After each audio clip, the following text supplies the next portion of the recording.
Hey guys, स्वागत है तुम्हारा एक नई सीरीज के अंदर। इस सीरीज के अंदर हम एक डिलीवरी बॉय को देखने वाले हैं जिसके पास पावर होती है कि वो फ्यूचर को भी देख सकता है, साथ में वो गोस्ट वगैरह को भी देख सकता है। तो अचानक वो एक लड़की से मिलता है और कैसे वो अपना हैरम बनाता है, और बहुत ज्यादा ये फनी और हैरम वाली सीरीज होने वाली है, तो मजा आएगा तुम्हें। तो बिना देरी के स्टार्ट करते हैं। सीरीज के स्टार्टिंग में हम लोग हमारे मेन हीरो बे को देखते हैं, जो कि अपना फ्यूचर देखते हुए बोलता है कि हेवन और अर्थ मुझे बता रहे हैं कि आज का दिन मेरा खराब होने वाला है। एंड वो बताता है कि मेरा नाम बे है और मैं 22 साल का हूँ। जैसा कि आप मुझे देखकर बता सकते हो कि मैं एक डिलीवरी गाय हूँ जो कि फ्यूचर भी देख सकता है, बट अभी के टाइम पर मेरा दिन कितना ही ख़राब हो, मुझे काम के लिए तो जाना ही पड़ेगा। तभी वो एक कुत्ते को देखता है जो उसकी गाड़ी के ऊपर मूत रहा होता है। उसे देखने के बाद बे बोलता है कि सच में आज का दिन तो ख़राब है, मुझे बाहर नहीं निकलना चाहिए। तभी वो बिल्ली को देखते हुए बोलता है कि अगर तू यहाँ से नहीं भागा तो मैं तेरा हॉट डॉग बना दूंगा। ये बात सुनने के बाद वो कुत्ता भी डर के वहाँ से भाग जाता है, क्योंकि बे ने उसकी पिटाई भी कर दी है। बे बोलते हैं एक नया डिलीवरी ऑर्डर आ गया, मुझे जल्द से जल्द वहाँ पे जाना पड़ेगा। एंड वो बोलता है कि डिलीवरी करना बहुत ज़्यादा ही ईजी लग रहा होगा आपको, बट इतना ज़्यादा ईजी नहीं है, क्योंकि इसमें बहुत ज़्यादा खतरा है, क्योंकि इस वर्ल्ड के अंदर बहुत ज़्यादा गोस्ट और मॉन्स्टर है। और हम लोग देखते हैं कि एक हंगरी मॉन्स्टर उसके पीछे लगा होता है। एंड वो बोलता है कि मुझे ये सारा खाना दे जो भी तुम लेके जा रहे हो, बट पीछे से कार्निवोरस गोस्ट आता है, वो उस हंगरी गोस्ट को खा जाता है। बे ये सब कुछ देखने के बाद वो बोलता है कि यार तुम्हारी वजह से मैं डिलीवरी के लिए लेट हो जाऊंगा, प्लीज़ मुझे परेशान मत करो। फिर वो बोलता है कि बॉस मैं आ गया, जल्दी से मुझे डिलीवरी का सामान दे दो जो कि मुझे ऑर्डर करना है। तभी जो उसका बॉस होता है वो आता है, वो बोलता है ये लो सामान और मैंने तुम्हारी बाइक के अंदर रख दिया है, अब तुम इसको लेके जा सकते हो। और ये कहने के बाद बे वहाँ से निकल जाता है। बे बोलता है कि मैं असल में एक ऐसी कंपनी के अंदर काम करता हूँ जहाँ पर हम गोश्त वगैरह को खाना वगैरह प्रोवाइड करते हैं, एंड अभी मैं डिलीवरी के लिए जा रहा हूँ। तभी अचानक हम एक लड़की को देखते हैं जिसकी कोई इज्जत लूट रहा होता है, एंड वो लड़की चिल्ला रही होती है और इसका नाम क्वीन होता है। और तभी हम लोग देखते हैं कि असल में उस लड़की की कोई इज्जत नहीं लूट रहा था, असल में यहाँ पर एक फिल्म की शूटिंग हो रही थी। और जो एक्टर होता है वो बोलता है कि जितना तुम्हें चिल्लाना है चिल्ला लो, कोई भी तुम्हें बचाने के लिए नहीं आएगा। और जो क्वीन होती है वो बोलती है कि कोई तो बचाओ। और तभी जो एक्टर होता है उसके और भी ज़्यादा पास आने जाता है, एंड वो बोलता है कि बेबी पास आओ ना। एंड वो अपने मन में सोचता है कि अभी हम फिल्म ज़रूर बना रहे हैं, मेरे पास फिर भी एक अच्छा मौका है इसका फ़ायदा उठाने का। एंड ये सब कुछ देखने के बाद जो क्वीन होती है वो मन में सोचती है कि ये ठरकी इंसान तो मेरा फ़ायदा उठाने की कोशिश कर रहा है। एंड वो सच में चिल्लाने लग जाती है, एंड वो बोलती है कि डायरेक्टर प्लीज़ मुझे हेल्प करो, ये कुछ ज़्यादा इम्प्रोवाइज़ कर रहा है। तब ये सब कुछ देखने के बाद डायरेक्टर और क्रू मेंबर्स की भी राल टपक रही होती है, एंड वो बोलते हैं कि हाँ तुम्हें जितना चिल्लाना चिल्ला लो, ये सीन तो मस्त हो रहा है। तभी हम लोग देखते हैं कि वहाँ पर एंट्री होती है बे की, और बे को यहीं पर डिलीवरी करनी होती है। एंड जैसे ही वो अपनी बाइक को हवा में उछालता है, ये देखने के बाद वेक्टर भी हैरान होता है आखिर यहाँ पर क्या हो रहा है। दूसरे पल जो बे की बाइक का जो टायर होता है वो उसके मुंह पे लगता है। बे एकदम साउथ इंडियन एक्टर की तरह एंट्री मारता है, एंड वो बोलता है कि मैं कैसे चुपचाप खड़ा रह सकता हूँ जब एक मासूम लड़की की यहाँ पर इज्जत लूटी जा रही है। बे को देखने के बाद क्वीन पूरी तरह से इंप्रेस होती है एंड ब्लश भी कर रही होती है। तभी डायरेक्टर चलाते हुए बोलता है कि ए लड़के तेरी हिम्मत कैसे हुई, तू यहाँ पर गड़बड़ कैसे खड़ी कर सकता है। तभी बे बोलता है मैं तो यहाँ पर खाना डिलीवरी करने के लिए आया था, पर मैं देख रहा हूँ कि यहाँ पर फिल्म की जगह यहाँ पर एक लड़की का फायदा उठाया जा रहा है, क्या तुम इसे कोई पोर्न वीडियो बना रहे हो क्या। ये बात सुनने के बाद सभी लोग चिल्ला रहे होते हैं कि ये कैसे पूरी फिल्म को तबाह कर सकता है। बट तभी जो बे होता है वो अपना खाना रखता है एंड वहाँ से जाने लग जाता है। तभी पीछे से क्वीन बोलती है कि थैंक यू सर, आपने मेरी हेल्प करी। तभी वो जैसे क्वीन को दिखता है एंड वो अपने मन में सोचता है कि इस लड़की के अंदर से तो एक अजीब सा ओवरा आ रहा है, इसके अंदर तो डुएल हो रहा है, क्या ये भी कोई गोस्ट है या फिर मैं कुछ ज़्यादा ही सोच रहा हूँ। एंड वो अपनी पावर का इस्तेमाल करता है, तो बे को पता चलता है कि जो क्वीन है वो एक गोस्ट है एंड वो अंडरवर्ल्ड से आई हुई है। बट वो ये भी पता लगाता है कि उसके ओरा से कि उसके अंदर कोई भी नेगेटिव ओरा नहीं है या फिर कोई भी इविल इंटेंशन नहीं है, जिसकी वजह से वो इविल स्पिरिट तो नहीं हो सकती। फिर भी बोलता है कि क्या तुम किसी की बॉडी में रह रही हो, तुम्हें शर्म नहीं आती है। ये बात सुनने के बाद क्वीन बोलती है कि क्या तुम मुझे देख के बता सकते हो कि मैं गोस्ट हूँ। तब बीबे बोलता है कि हाँ मैं बता सकता हूँ, और इतनी ज़्यादा ब्यूटीफुल गोस्ट यहाँ पर क्या कर रही है। वैसे इस मॉडर्न वर्ल्ड के अंदर तुम जैसी गोस्ट के लिए रहना भी मुश्किल होगा, इस बारे में मैं जानता हूँ, तो मेरे साथ चलो, मैं तुम्हें हेल्प करूंगा तुम्हें सर्वाइव करने के लिए। एंड वो उसका हाथ पकड़ लेता है। क्वीन बोलती है आखिर तुम मुझे कहाँ लेके जाने की बात कर रहे हो। तभी जो बे होता है उसे अपने कंधे पे उठा लेता है, वो भी कुछ अलग तरीके से। एंड वो बोलता है कि चलो पहले तुम्हें एक सेफ प्लेस पे लेके जाते हैं। एंड वो मन में सोचता है कि जो फीमेल गोस्ट होती है वो बाकी गोस्ट से अलग होती होती है, क्योंकि इनका जो ओरा होता है वो किसी और की बॉडी में कब्जा करने के बाद ही बाहर निकलता है। तो मुझे इसके ऊपर थोड़ी रिसर्च करनी पड़ेगी। और वो उसे अपनी बाइक पे बैठाता है और हेलमेट पहनाने के बाद बोलता है कि अब मुझे टाइट से पकड़ लो। एंड ऐसा ही क्वीन करती है एंड वो बोलते हैं कि तुम बहुत ज़्यादा फास्ट ला रहे हो, थोड़ी मंदी कर लो। एंड उसके कपड़े पूरी तरह फटे होते हैं। एंड यहाँ पर हमारा हीरो अपनी हीरोइन को लेकर जा चुका है और डायरेक्टर पे चलाता रहता है, ए तुम कहाँ जा रहे हो बास्टर्ड, तुम्हारी हिम्मत कैसे हुई। तभी जो बे होता है वो क्वीन को अपने घर पे ले आता है। वो बोलते हैं घर पे आ चुके हैं। तभी क्वीन बोलते हैं कि आखिर तुम मुझे अपने घर पे क्यों लेके आए हो। तभी जो बे होता है वो बोलता है आखिर एडल्ट एक दूसरे के घर पे क्या करने के लिए जाते हैं, तो जरूर हम कुछ काम के लिए आए होंगे। ये बात सुनने के बाद क्वीन के अंदर बहुत ज्यादा ही हरामी थॉट्स आने लग जाते हैं। एंड वो बोलती है कि मेरे साथ कुछ भी गलत करने की सोचना मत, मैं एक फीमेल गोस्ट हूँ, तुम्हें पता नहीं कि गोस्ट कितने ज्यादा खतरनाक होते हैं। ये बात सुनने के बाद बे बोलता है आखिर तुम क्या सोच रहे हो, जल्दी से अंदर जाओ और पहले नहा लो, उसके बाद हम बात की चीजें बात करेंगे। ये बात सुनने के बाद जो क्वीन होती है वो बोलती है क्या मैं नहा लूं। एंड वो अपने कपड़े उतार कर बोलती है कि मैं तुम्हें वार्निंग दे रही हूँ, अगर तुमने पीछे पर भी मुड़ के देखा तो मैं तुम्हारी बहुत ज्यादा बुरी हालत कर दूंगी, अपनी लाइन में रहना। ये बात सुनने के बाद बे बोलता है कि अरे तुम उसकी चिंता मत करो, बाथरूम उस साइड है। एंड जैसे वो पीछे घूमता है तो गलती से क्वीन को कम कपड़ों में देख लेता है। ये देखने के बाद क्वीन को गुस्सा आ जाता है। वो बोलते है तुम्हारी हिम्मत कैसे हुई मुझे ऐसा देखने की, मैं तुम्हें नहीं छोड़ूंगी। तभी जो बे होता है वो इतनी ज्यादा खूबसूरती देख रहता है कि उसकी नाक में से खून निकलने लग जाता है। वो बोलता है कि तुम तो पहले मेरी काफी अच्छे से रिस्पेक्ट से बात करते, अब देखो तुम कैसी बातें कर रही हो। एंड वो बोलता है कि जन्नत तो यही है, मजा आ गया। एंड वो बोलता है कि मैं बाहर ही वेट कर रहा हूँ, तुम नहा लो। क्वीन बोलती है कि ध्यान रखना कि तुम्हें बिल्कुल भी कुछ भी नहीं देखना है। तभी जो बाय होता है वो बोलता है कि मैं एक जेंटलमैन हूँ और मैं तुम्हें कभी भी इस हालत में नहीं देखना चाहूँगा। और हम लोग देखते हैं कि क्वीन नहाने लग जाती है। तभी एक चिल्लाने की आवाज़ आती है। इस चिल्लाने वाली आवाज़ को सुनने के बाद बाय को क्वीन की चिंता होती है एंड वो बोलती है आखिर क्या हो गया। और वो बाथरूम के अंदर चला जाता है, जहाँ पर हम लोग देखते हैं कि क्वीन का पैर फिसल जाता है। एंड वो बोलती है कि तुम्हारा बाथरूम इतना ज़्यादा स्लिप क्यों कर रहा है, मैं तो गिर गई। और हम लोग देखते हैं कि क्वीन बिना कपड़ों के होती है। ये देखने के बाद वे अपना मुंह छुपाते हुए बोलता है कि मुझे माफ़ कर दो, मैं ये नहीं करना चाहता था, बट क्या तुम ठीक हो। तभी क्वीन अपने आप को ढकते हुए बोलती है कि आखिर तुम क्या देख रहे हो।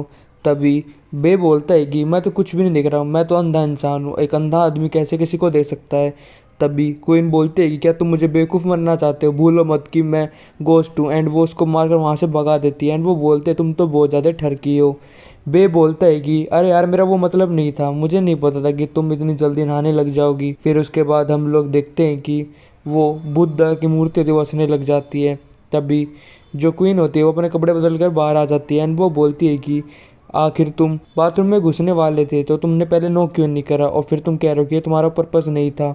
तभी वो बोलता है कि क्या तुम्हें सच में लगता है कि मैं तुम पे ऐसे नज़र रखने के लिए आया हूँ। तभी ये बात सुनने के बाद क्वीन बोलती तो आखिर तुम मुझ पे नज़र नहीं रखना चाहते, तुम मुझे यहाँ पर क्यों लेके आए हो। तभी बे बोलता है कि मैं एक जेंटलमैन हूँ, मेरी कोई इंटेंशन नहीं थे, वैसे मैं जानना चाहता था कि आखिर तुम अंडरवर्ल्ड में क्यों नहीं गई और तुम्हारा क्या पर्पस है कि तुम ह्यूमन वर्ल्ड के अंदर अभी भी हो। ये बात सुनने के बाद क्वीन अपने बारे में बताती है कि उसका नाम क्वीन है और वो नॉर्थन सोंग डायनेस्टी में पैदा हुई थी, जहाँ पर उसके फादर गाओ थे जो कि प्रिंस थे डोंगपिंग के। मैं अपने फादर की यंगेस्ट डॉटर थी और जब मेरी 19 साल की उम्र हुई तो मेरी शादी हो गई जनरल मू रैंक के साथ। बट मैंने नहीं सोचा था कि अचानक एक असासिन आकर मुझे मार डालेगा।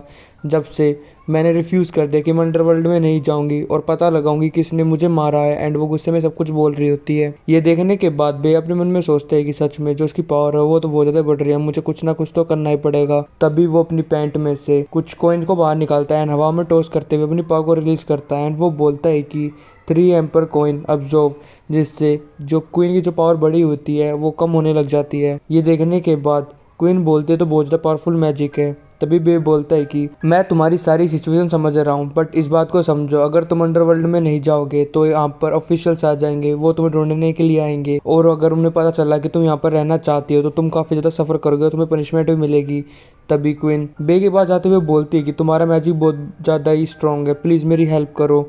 एंड वो बोलती है कि तुमने मेरी पहले भी जान बचाई है जब मैं सेट के अंदर थी, और तुम ही हो जो मुझे मदद कर सकते हो उस किलर का पता लगाने के लिए जो ह्यूमन वर्ल्ड के अंदर है, जिसने मुझे मारा है। मैं तुमसे भीख मांग रही हूँ, ये सब कुछ देखने के बाद बे अपने मन में सोचता है कि अब मैं क्या करूँ, ये लड़की मुझसे ऐसे मदद मांग रही है कि मैं मना नहीं कर पा रहा। तभी बे बोलता है ठीक है मैं तुम्हारी हेल्प करूँगी। ये बात सुनने के बाद क्वीन बोलती है कि थैंक यू सेवियर। तभी बे बोलता है कि मैं तुम्हारी मदद करने के लिए तैयार हूँ, बट तुम्हें मुझसे वादा करना पड़ेगा कि तुम हमेशा मेरे साथ रहोगी और तुम किसी को हार्म भी नहीं करोगी। एंड बे साथ में ये भी सोचता है कि इसका जो ओरा है वो अदर गोस्ट से अलग है, अगर ये मेरे साथ रहेगी तो मैं और भी सीक्रेट जान पाऊंगा। तभी हम लोग देखते हैं कि जो बे की मूर्ति होती है वो अचानक डरने लग जाती है। ये देखने के बाद बे भी समझ जाता है कि यहाँ पर अंडरवर्ल्ड से कोई आ रहा है एंड वो बोलता है खतरा हो चुका है। तभी दीवार तोड़ते हुए अंडरवर्ल्ड का ऑफिसर आ जाता है। ऑफिसर बोलता है कि क्वेन तुमने अंडरवर्ल्ड से एस्केप करा है और तुम एक जिंदा इंसान की तरह इस वर्ल्ड में रह रहे हो, इसलिए मैं तुम्हें पनिशमेंट देने के लिए आया हूँ। ये बात सुनने के बाद बे बोलता है कि अरे अरे रुक जाओ ऑफिसर, मैं आपसे बात करना चाहता हूँ, आप इस लड़की को नहीं छोड़ सकते क्या। ये बात सुनने के बाद वो ऑफिसर बोलता है आखिर तुम कौन हो और तुम मेरे रास्ते में क्यों आ रहे हो। तभी बे बताता है कि ये मेरी वूमेन आज से, तो इसलिए मैं तुम्हें ऐसे नहीं दे सकता। ये बात सुनने के बाद ऑफिसर बोलता है कि मेरा टाइम वेस्ट मत करो एंड वो सीधा उसके ऊपर हमला कर देता है। बे क्वीन के साथ अपने आप को बचा लेता है उसके अटैक से। एंड जो ऑफिसर होता है वो बोलता है कि तुम्हारी हिम्मत कैसे हुई मेरी ड्यूटी के टाइम पर बीच में आने की, एंड दोबारा हमला करने के लिए बढ़ता है। जैसे ही वो अपना चाबुक सा मारता है उसके अंदर स्नेक होता है एंड वो उसके ऊपर हमला कर रहा होता है। बे बोलता है कि तुम हमें कभी भी हर्ट नहीं कर पाओगे जब तक मैं हूँ। एंड फिर वो अपनी उस मूर्ति को उठाता है एंड वो बोलता है कि स्कांडा यहाँ पर आओ। एंड हम लोग देखते हैं कि वो मूर्ति बुद्धा में चेंज आती है एंड वो बोलती है कि ईवल स्पिरिट यहाँ से चली जाओ। हमले के बाद ऑफिसर की भी बुरी हालत हो जाती है एंड वो अपने मन में सोचता है कि ये तो काफ़ी पावरफुल मैजिक है, इस किड के पास तो इतनी ज़्यादा ताकत है कि वो डिवाइन स्पिरिट को भी कमांड कर पा रहा है। तभी वो अटैक करना रोक देता है। तभी बाय बोलता है कि ऑफिसर जैसा कि तुम देख सकते हो हम एक दूसरे के कलीग्स हैं, तो क्या तुम मेरे लिए इस लड़की को नहीं छोड़ सकते। ये बात सुनने के बाद वो ऑफिसर बोलता है कि ये इम्पॉसिबल है, मैं अपने ऑफिशियल बिजनेस काफ़ी ईमानदारी से करता हूँ और मैं कभी भी रूल नहीं तोड़ता। ये बात सुनने के बाद बे अपने पास से कुछ पैसे निकालता है एंड वो बोलते है कि आप रूल तोड़े जा सकते हैं। ये बात सुनने के बाद ऑफिसर बोलता है कि क्या तुम ये पैसे दिखाकर ऑफिसर का टेस्ट ले रहे हो, बट मैं इस टेस्ट के अंदर फेल नहीं होऊंगा। तभी जो बे होता है वो अपने पास से एक लड़की का पिलो निकालता है एंड वो बोलता है कि क्या ये सही रहेगा। ये बात सुनने के बाद जो ऑफिसर होता है उसकी भी नीयत बिगड़ जाती है एंड वो बोलता है कि ये तो काफ़ी ज़्यादा सुंदर लड़की है। एंड वो उसके पास आते हुए बोलता है कि वैसे हम एक दूसरे के कलीग्स हैं तो हम काफ़ी ज़्यादा पोलाइटली बात कर सकते हैं, मैं आपको बिल्कुल भी हार्म नहीं पहुंचाना चाहता था, बट अभी के टाइम पर मेरे घर के बेड के अंदर मुझे एक ऐसी चीज़ चाहिए जिससे मैं गर्म रह सकूँ, तो क्या तुम मुझे ये दे सकते हो। एंड वो अपने मन में ये भी सोचता है कि बे का जो पावर है वो बहुत ज़्यादा ही है, अगर मैं उसके साथ हेड ऑन फाइट करूंगा तो शायद मैं उसे जीत ना पाऊँ, इसलिए अच्छा होगा कि मैं उसके साथ एक अच्छा रिश्ता बना लूँ ताकि मैं इससे भी कुछ फ़ायदा कर सकूँ। बे क्वीन को इशारा करता है कि यहाँ पर सब कुछ संभाल लिया है एंड हम लोग देखते हैं कि ऑफिसर उस पिल्लो को लेकर वहाँ से चला जाता है एंड वो बोलता है कि मैं यहाँ से जा रहा हूँ ब्रो, अपना टाइम एंजॉय करना और कभी मेरे साथ ड्रिंक पे भी आना। फिर उसके बाद क्वीन भी उसका शुक्रिया करती है क्योंकि उसने उसकी जान बचाई है। तभी बे बोलता है कि तुम्हें इतना ज़्यादा पोलाइट होने की जरूरत नहीं है, मैंने तुम्हें प्रॉमिस करा है कि मैं तुम्हारी मदद करूंगा तो मैं अपनी वर्डिंग पे रहूंगा। और वैसे भी अभी के टाइम पर मैं तुम्हारे बारे में और कुछ जानना चाहता हूँ, साथ में अगर तुम्हें इतना ज़्यादा अच्छा लग रहा है कि मैं तुम्हारी मदद कर रहा हूँ तो तुम मुझे कंपनसेशन के तौर पर 8-10 हज़ार रुपये दे सकते हो।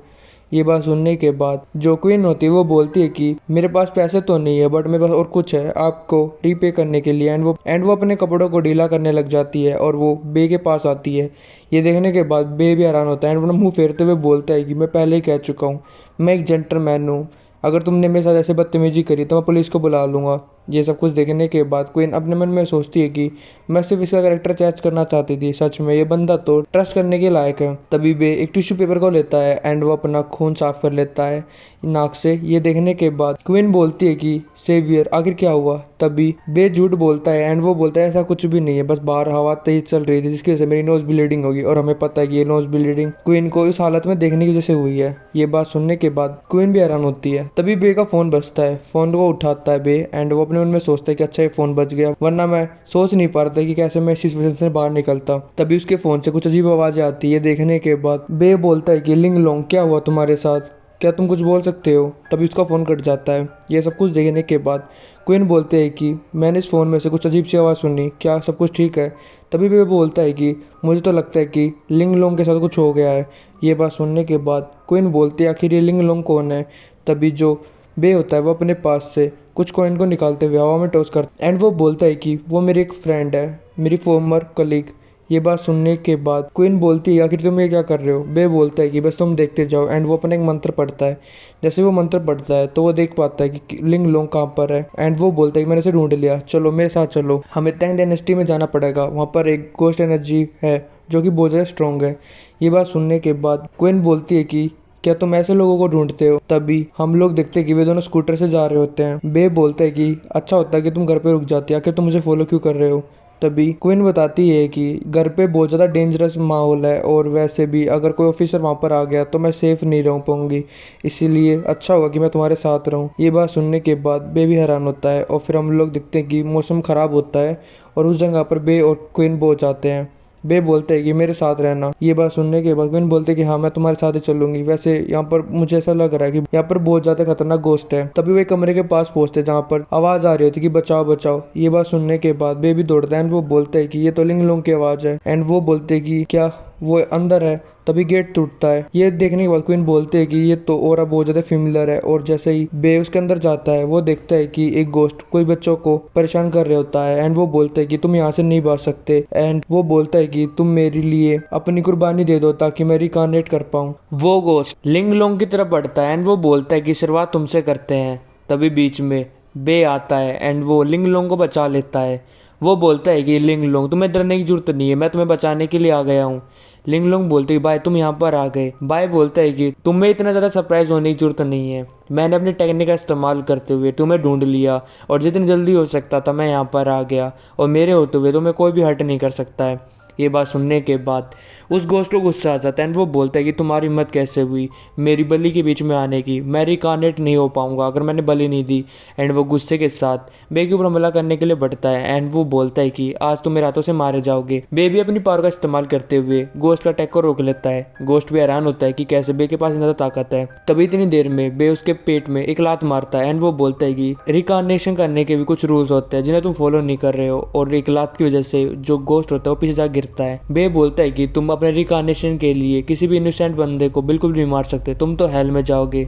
सभी लोग बोलते हैं कि कैसे बे के पास इतना ताकत है कि वो आसानी से गोस्ट को भी मार सकता है, हम बच सकते हैं, हमारे पास अभी भी चांस है। तभी लिंग लोंग बे के पास आती है एंड वो बोलती है कि बे वो अभी भी जिंदा है। बे बोलता है कि तुम चिंता मत करो मैं यहाँ पर हूँ। तभी गोस्ट अपनी और पावर रिलीज करते हुए बोलता है कि तुम सभी लोग हमेशा जस्टिस के बारे में बात करते हो बट तुम्हारे अंदर भी कुछ कालापन है, यानी कि तुम्हारे अंदर भी बुरे थॉट्स है और उन्हें मैं बाहर निकालने वाला हूँ। इस ओरा को देखते हुए क्वीन अपने मन में सोचती है कि इस ओरा को मैं जानती हूँ, मैंने ये ओरा महसूस करा है। तभी जो गोस्ट होता है वो अपनी पूरी पावर रिलीज करते हुए बोलता है कि अब तुम देखना कि मैं तुम्हारी कैसे सोल को खा जाऊंगा। और जिसके मन में थोड़ी बहुत भी बुराइयाँ होती है उनकी वो सोल वो गोस्ट ले पा रहा होता है, जिसमें उसके सारे दोस्त और लिंग लोंग भी आ जाती है। ये देखने के बाद बे भी हैरान होता है एंड वो उनमें सोचता है कि मुझे इस गोस्ट को कैसे ना कैसे करके रोकना पड़ेगा। एंड वो बोलता है कि अब मैं क्या करूँ। तभी बे थोड़े बहुत कपड़े लिंग लोंग के फाड़ता है एंड उसके ऊपर अपने ब्लड का इस्तेमाल करते हुए एक सिंबल बना देता है, जिसकी वजह से उसकी जो सोल होती है वो नहीं जा रही होती है। गोस्ट बोलता है कि तुम्हारी हिम्मत कैसे हुई मेरी कार्नेशन के प्लान के अंदर बीच में आने की। एंड वो अपनी पावर का इस्तेमाल करते हुए बे के ऊपर हमला करने के लिए बढ़ता है। तभी बे अपने बुद्धा को बाहर निकालता है और वो उस गोस्ट को नीचे डाल देता है। ये देखने के बाद लिंग लोंग बोलते कि बे शुक्रिया तुम्हें मुझे बचाने के लिए। तभी बे बोलता है कि मैं तुम्हारा शुक्रिया बाद में लूंगा, पहले मुझे इसको खत्म करना पड़ेगा। एंड वो अपनी पावर का इस्तेमाल करते हुए उस गोस्ट की तरफ बढ़ रहा होता है। तभी वो एक तलिस्मन को निकालता है। वो तलिस्मन को देखने के बाद वो गोस्ट बोलता है कि ये टेक्निक तो बहुत ज़्यादा खतरनाक है, आखिर तुम इतने पावरफुल मैजिक को कैसे जानते हो। तभी भी बोलता है कि ये छोटी मोटी स्पेल्स है जो कि मेरे फैमिली ने मुझे जनरेशन टू जनरेशन पास करी है। तभी बीच में क्वीन आ जाती है एंड वो बोलती है कि प्लीज उसे छोड़ दो, मैं इसके बारे में कुछ जानना चाहती हूँ कि आखिर इसके अंदर जो ओरा आ रहा है वो कहाँ से आ रहा है, क्योंकि जब मैं मरी थी तो यही ओरा मेरे सामने आया था। ये बात सुनने के बाद बे बोलते कि अच्छा ऐसी बात है। तभी क्वीन बताते कि हाँ ऐसी बात है। फिर जो बे होता है वो बोलता है कि देखो तुम्हें अब सब कुछ इस ओरा के बारे में बताना पड़ेगा वरना देख लेना मैं तुम्हारे साथ क्या करूंगा। तभी गोस्ट बोलता है कि मैं इस ओरा के बारे में कुछ नहीं जानता। तभी बे बोलता है क्या तुम मेरे हाथों से मरना चाहते हो। गोस्ट बोलता है कि मैं जानता हूँ आपकी ज़्यादा ताकतवर, मैं आपसे झूठ क्यों बोलूँगा, सच में मैं इसके बारे में कुछ नहीं जानता। तभी क्वीन बताती है कि मैंने इस ओरा को 1000 साल पहले स्मेल करा था, तुम जल्दी बताओ। ये बात सुनने के बाद गोस्ट बोलते क्या 1000 साल पहले? 1000 साल पहले मुझे कुछ याद आ रहा है कि मैं कैसे रिकार्नेट होने वाला था और मैं अंडरवर्ल्ड से बाहर निकलने वाला था। तभी अचानक किसी पावर ने मुझे खींच लिया और मेरा जो रिकार्नेशन का तरीका था वो फेल हो गया, जिसकी वजह से अब मैं इस दुनिया में भटक रहा हूँ अपने रिकार्नेशन के लिए, ताकि मेरा पुनर्जन्म हो सके। और ज़रूर जो और आप महसूस कर रहे हो वो उसी बंदे का होगा। ये बात सुनने के बाद क्वीन बोलती है कि बे, तुम अपनी पावर का इस्तेमाल करते हुए पता लगाओ ना कि वो बंदा कहाँ है, क्योंकि तुम ओरा से उसकी लोकेशन पता लगा सकते हो। प्लीज़ क्या तुम मेरे लिए मेरे किलर को ढूंढ सकते हो। बे बोलता है कि हाँ मैं ट्राई करता हूँ। एंड फिर से वो अपना मंत्र पढ़ने लग जाता है। तभी उसे पता चल जाता है कि वो ओरा किसका है। एंड वो बोलता है कि मैंने उसे ढूंढ लिया। फिर जैसे उस बंदे की छवि बे के सामने आती है, वो बंदा अटैक करके उस पूरे मैजिक को तबाह कर देता है और जो कॉइन होते हैं बे के वो नीचे गिर जाते हैं। ये सब कुछ देखने के बाद क्वीन बोलती है कि आखिर यहाँ पर क्या हुआ, क्या तुम उसका फेस नहीं देख पाए।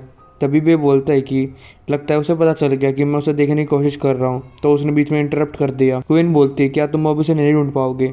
बे बोलता है कि मैं इस तरीके से उसे नहीं ढूंढ सकता, बट अभी भी मेरे पास और भी तरीके हैं जिससे मैं उसे ढूंढ सकता हूँ, तो तुम चिंता मत करो और तुम्हें इतना ज़्यादा सैड होने की जरूरत नहीं है, बट इसको ढूंढने में अब थोड़ा और टाइम लगेगा।